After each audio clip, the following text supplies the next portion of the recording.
The man who answers the best answers and asks the best questions. Dan Perry, former chairman of the Foreign Press Association. If Netanyahu forms a government with the far right and the Haredi parties, as appears likely at this point, it will be a government that will probably badly undermine the rule of law, unsettle social cohesion in Israel, hasten the onset of theocracy, and quite possibly bring about a third intifada. We may have a security minister in Israel who bragged about being able to get to Rabin in a context where people were threatening to assassinate Rabin on TV, and who currently boasts of over 50 indictments against him, many of them on charges of terrorism. It's beyond belief that a person like this, who just, in recent months was filmed pulling a gun on people in parking lots, is going to be the security minister and the police minister. Do they keep on doing the same mistake, Dan Perry? No, the center left ran a criminally misguided campaign where they didn't message anything for fear of waking up the right wing that was already woken up, and they failed to do basic tactical alignment to maximize the impact of what votes they got. It has been said on this show that the people have spoken and they voted in favor of the right. Nonsense. The right got about half the vote, and the opponents of Netanyahu got about half the vote.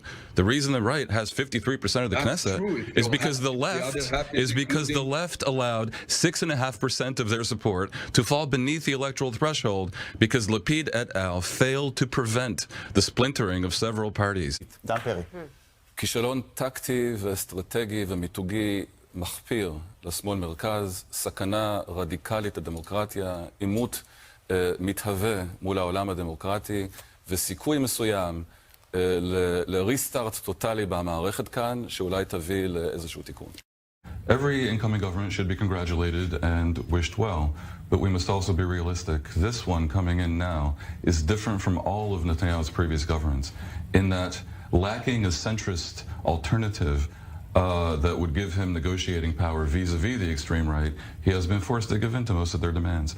And so this is taking Israel down a path that is genuinely dangerous on a host of very strategic issues. And we should remember that Israel is that rare example of a country that has genuine existential dangers facing it. And I'm not even talking about Iran. These proposals would turn Israel's government into an elected dictatorship, and it would mutate the country into a sort of fake democracy such as we see in Turkey and Hungary.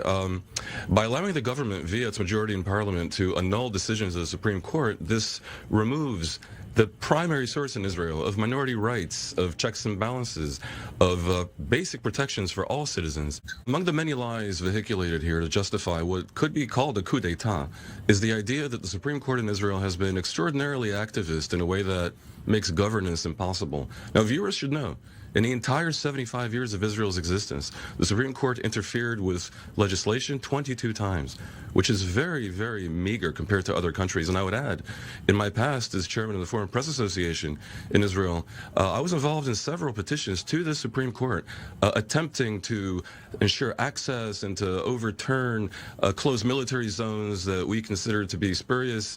And I have to say they almost never succeeded.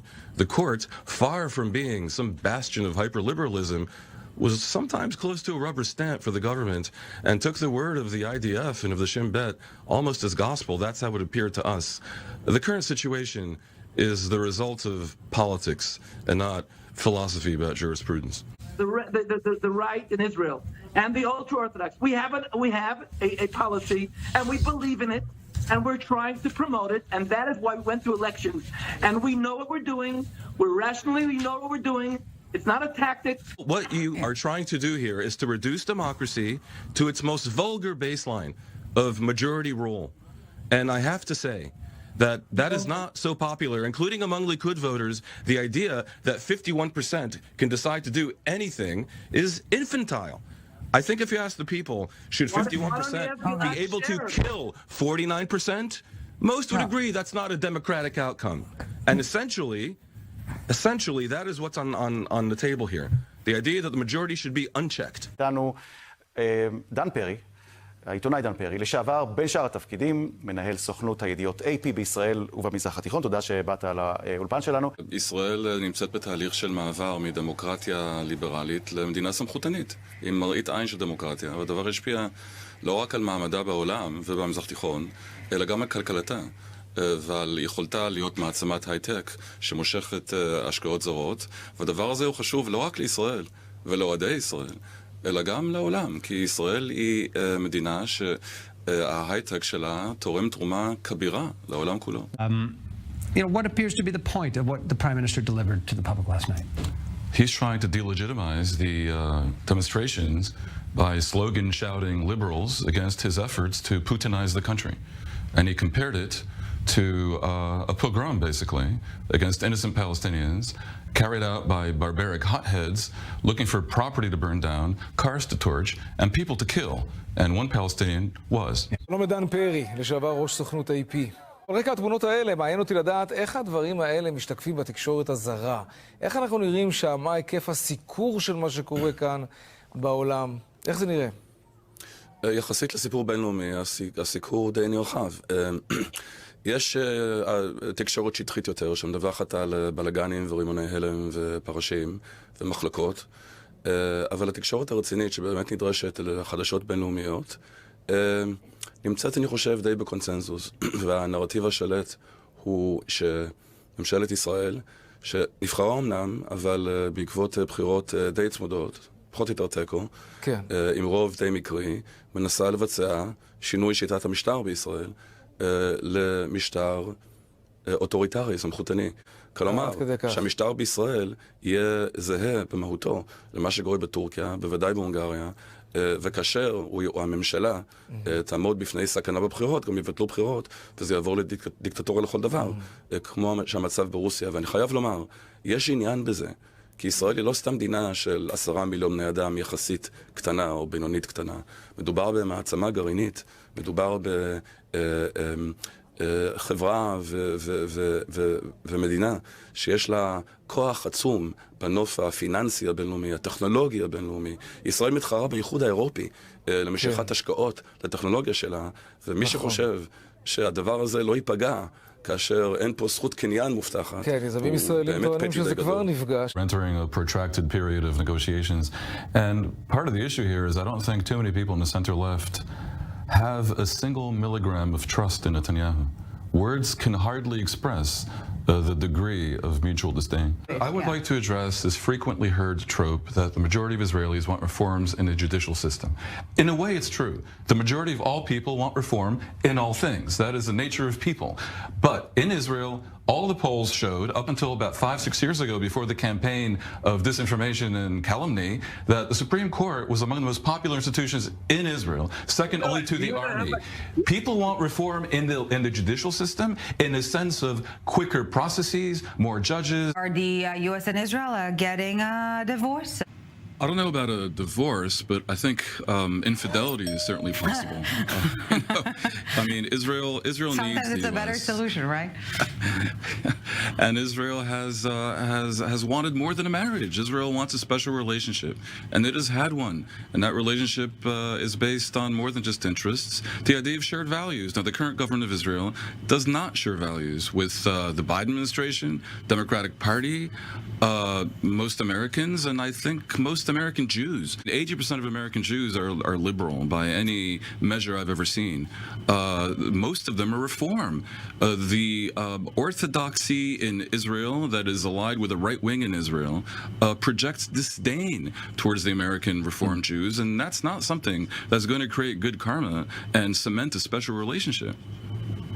Yeah, I think that's right. And one thing, my last point here is that I think a lot of Americans, including myself, who identify as progressives and Democrats, have been absolutely inspired by the protests that we've been seeing in Israel. What is your take on exactly what we are seeing in Jerusalem and in Tel Aviv at this juncture? Israel's on the verge of probably a constitutional crisis. Look, there are two kinds of democracies, maybe even more than two. Israel has hitherto been a liberal democracy, where the government is checked in its powers.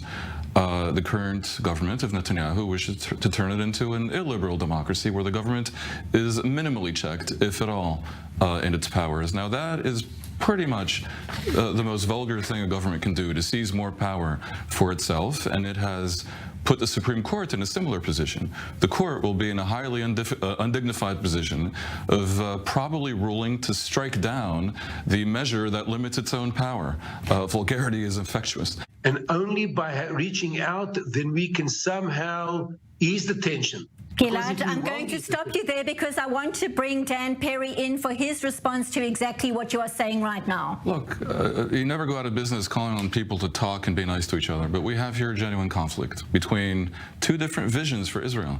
And you might present what happened today as a victory for one of them. I think it's a Pyrrhic victory. They're going to pay a very high price. The opposition to what they're seeking to do, which goes way beyond the reasonable bill to include other measures like the override bill and judicial appointments, is very, very strong. And I am, I think, not at all starry-eyed about the difficult times that Israel is going to face. And keep in mind that the opposition to this bill includes the overwhelming majority of the security establishment, the business community, the academic community, and I have to estimate that the people opposing what's going on account for maybe 80% of Israel's GDP. It could be a very, very big fight.